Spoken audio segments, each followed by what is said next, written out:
To all of us. On behalf of the Assembly, I wish to thank the President of the Gabonese Republic, Head of State and Head of Government. The Assembly will hear an address by His Excellency John Dramani Mahama, President of the Republic of Ghana. I request protocol to escort His Excellency and invite him to address the Assembly.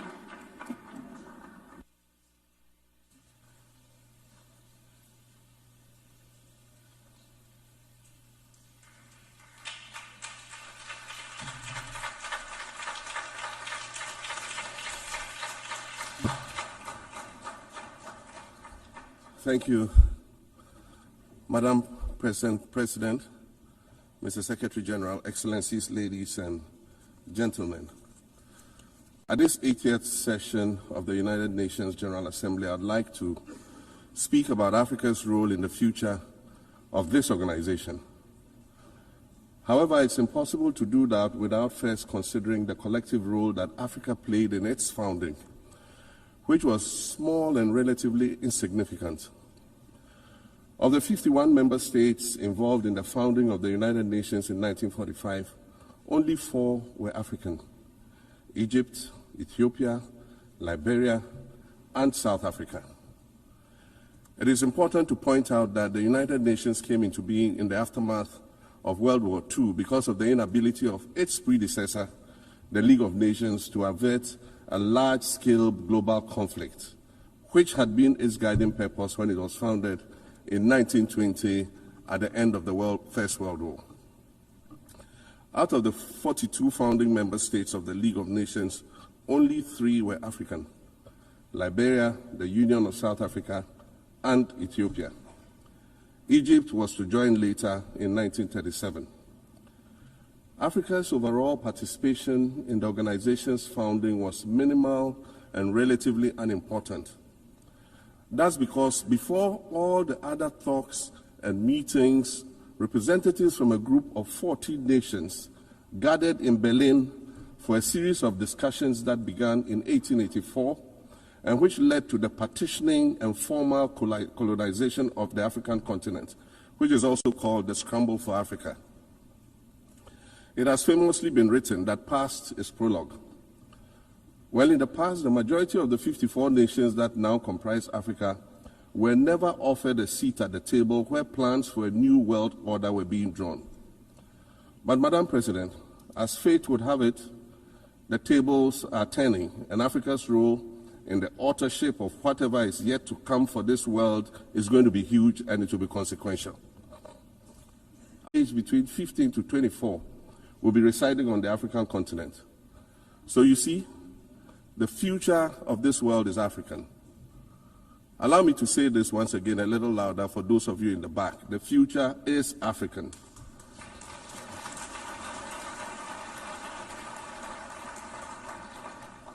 Already today, Africa is a catalyst for human potential and development, as well as for economic reform and ecological stability.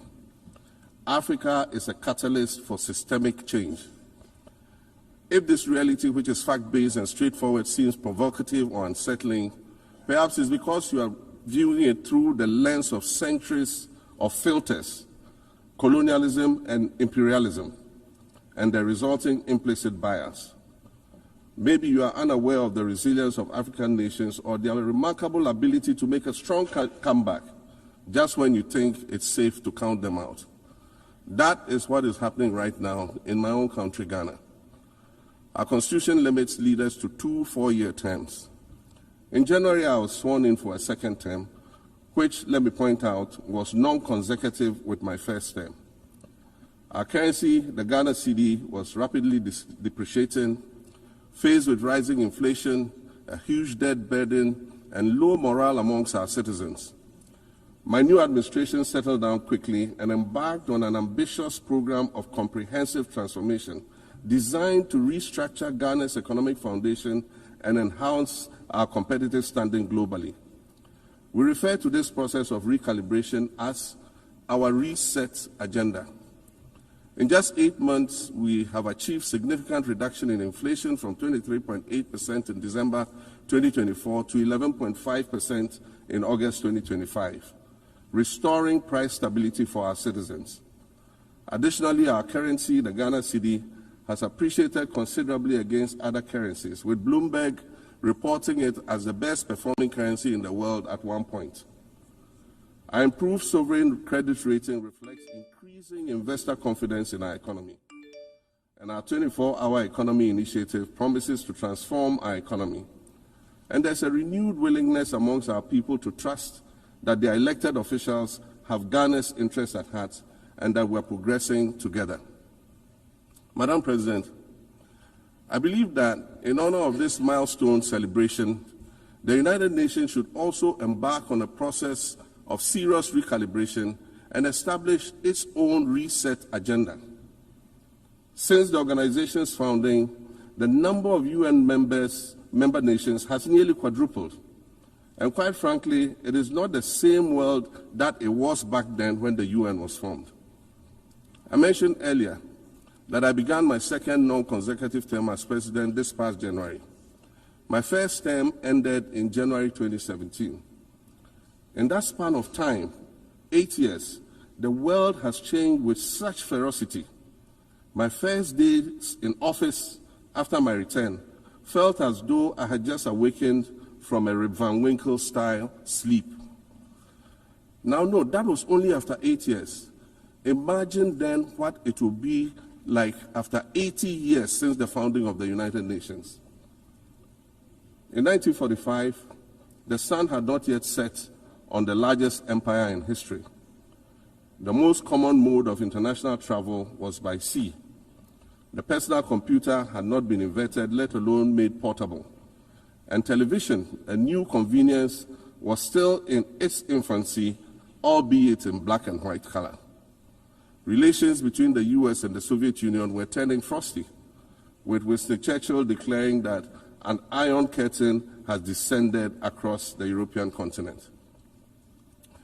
Fast track 80 years on. In today's world, hundreds of thousands of commercial flights take off and land every day. Libraries have been digitized so that volumes of literature can exist on a small device, small enough to fit inside your pocket. We live in a world of cryptocurrency, artificial intelligence, social media, the internet and its dark hidden dungeon of the dark web, all of which carry a potential threat to global peace and security.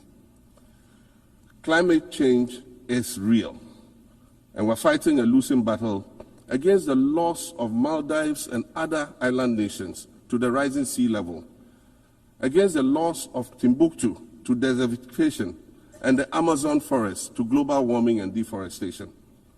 Madam President, the UN Founding Charter is outdated when it comes to representation in this August Assembly. The most powerful post-World War II nations are still being rewarded with an almost totalitarian guardianship over the rest of the world.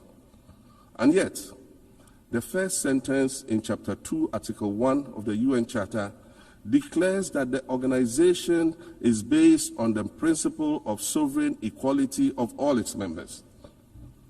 If this were true, and was the case, a continent as large as Africa, with its numerous UN member states, would have at least one permanent seat on the Security Council.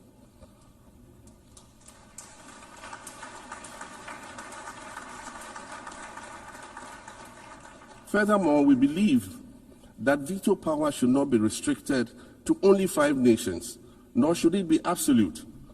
There must be a mechanism in this House for the General Assembly to challenge a veto. No single nation should be able to exercise an absolute veto to serve its own interests in a dispute. In 1995, during the 50th anniversary of the United Nations, Nelson Mandela stood in this very spot, and he said, "The United Nations has to reassess its role, redefine its profile, and reshape its structures.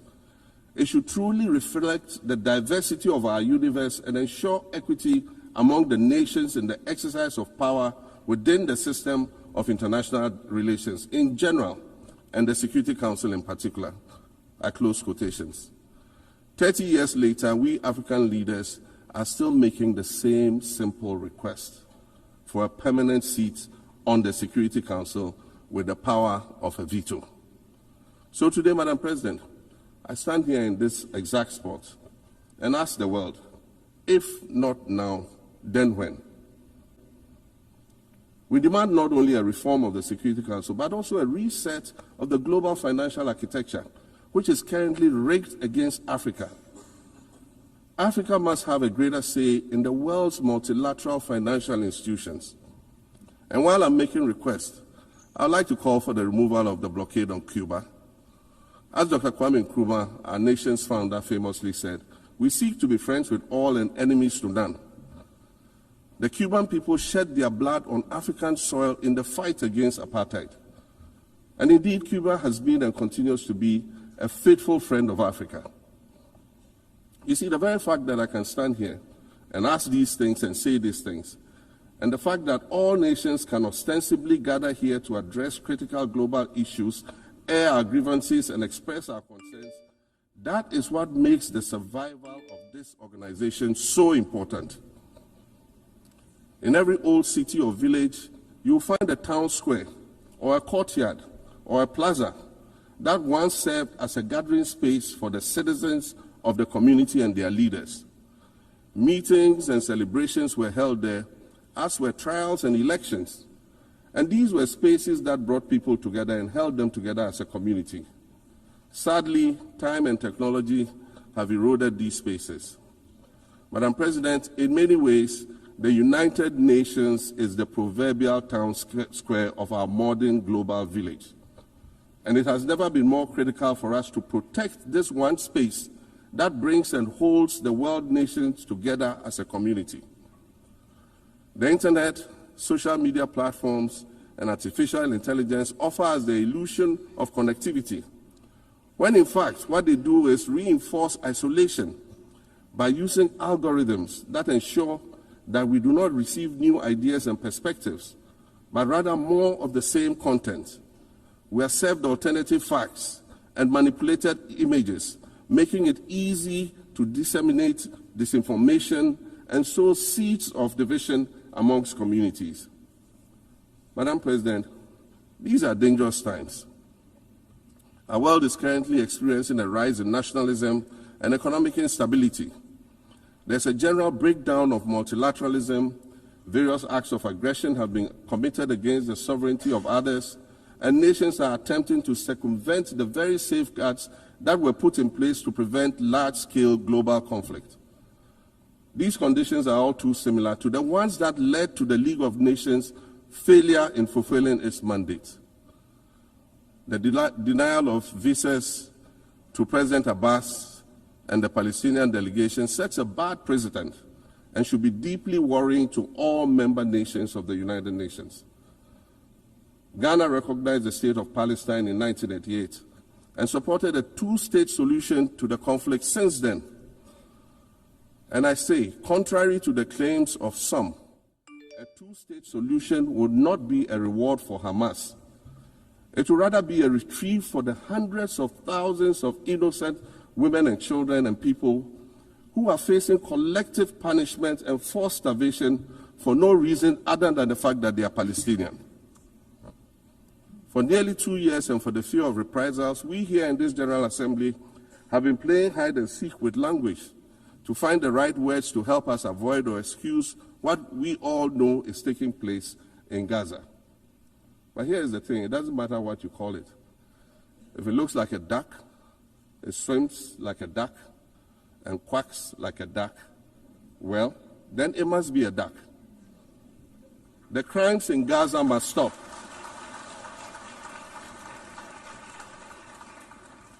The crimes in Gaza must stop. Madam President, I also want to draw particular attention to the conflict in Sudan, which this body has described as the world's largest humanitarian crisis. 12 million people have had to flee their homes.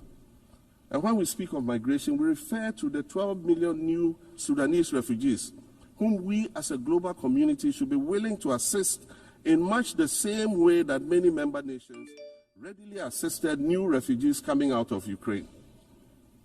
Let's dispense with the euphemisms and dog whistles and speak frankly. It is not a mystery that when leaders of Western nations complain of their migration problems, they are often referring to immigrants from the global south. But many of those immigrants are climate refugees. And interestingly, the global north emits 75% more greenhouse gases than the global south. However, the effects of climate change are more severe in the global south because we lack the resources to address them effectively.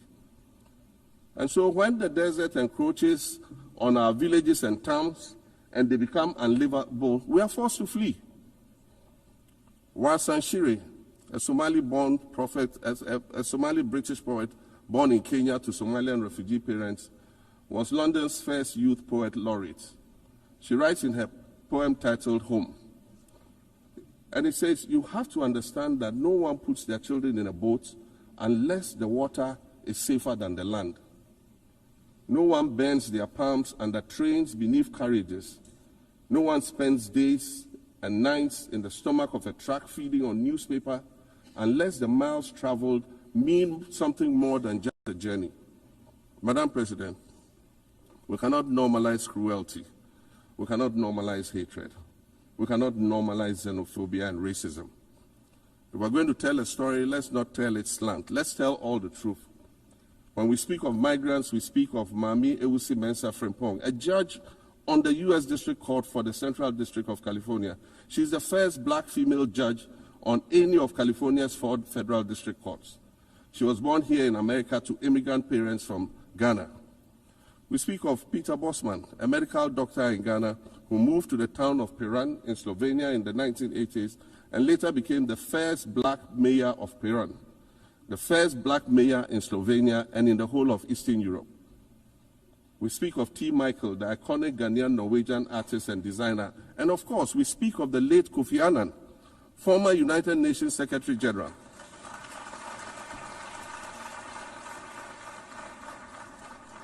Former United Nations Secretary General and Nobel Peace Prize recipient, who was born in Ghana but spent his adulthood in various places in America and Europe. These are people who have brought great distinction to the countries that they decided to call home. Just as the migrants and the children of migrants before them did, I dare say these are not invaders. These are not criminals. Madam President, the slave trade must be recognized as the greatest crime against humanity. As the African champion on reparations, Ghana intends to introduce a motion in this August body to that effect. More than 12.5 million Africans were forcibly taken against their will and transported to create wealth for the powerful Western nations. We must demand reparations for the enslavement of our people and the colonization of our land that resulted in the theft of our natural resources, as well as the looting of artifacts and other items of cultural heritage that have yet to be returned in total. We recognize the value of our land and the value of our lives, as did our colonizers, as well as the governments that happily paid reparations to former slave owners as compensation for the loss of their property in quotes, and that property for which they received compensation was paid referred to enslaved people who had been freed. Madam President, an increasingly insecure world is witnessing upward spending on defense budgets of bilateral partners and steep cuts in official development assistance. Since July 2024, it is estimated that there's been a 40% drop in humanitarian aid globally. In this era of global uncertainty, Africa must exercise sovereignty over its natural resources to raise the necessary funds to ensure the well-being of its citizens. The days of parceling out vast concession areas to foreign interests for exploitation must come to an end. We'll continue to welcome foreign investment, but we must negotiate better for a bigger share of the natural resources that belong to us. And we must insist on value addition to these resources. We're tired of the continued image of poverty-stricken, disease-ridden rural communities living at the periphery of huge foreign-controlled natural resource concession areas. We're tired of having people extract the most they can from us and in return offer us the very least by way of respect, consideration, and dignity. We're tired of not being represented in ways that reveal the richness and complexity of our history or acknowledge all that we have overcome to arrive here in this liminal space of untold possibilities. Allow me to echo the Indian-American writer Arundhati Roy, who wrote, "Another world is not only possible, she's on her way. On a quiet day, I can hear her briefing." I want to add that for the sake of Africa, and quite selfishly for the sake of my 18-year-old daughter, I hope that this new world that is arriving is a place of safety and equality for women and girls. To succeed, we must empower everyone, including women and girls, to reach their full potential. In closing, Madam President, I'd like to congratulate you on your election to preside over this historic 80th General Assembly and on being the fifth woman to hold this distinction. I'd also like to congratulate Her Excellency Nana Jane Opoku-Agyeman on being the first woman Vice President of Ghana.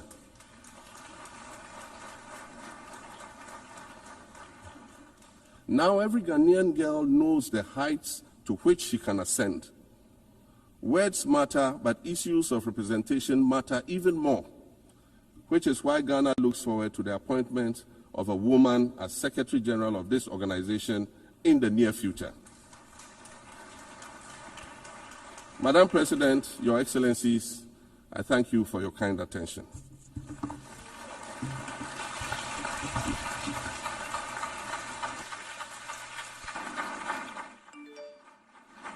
On behalf of the General Assembly, I wish to thank the President of the Republic of Ghana.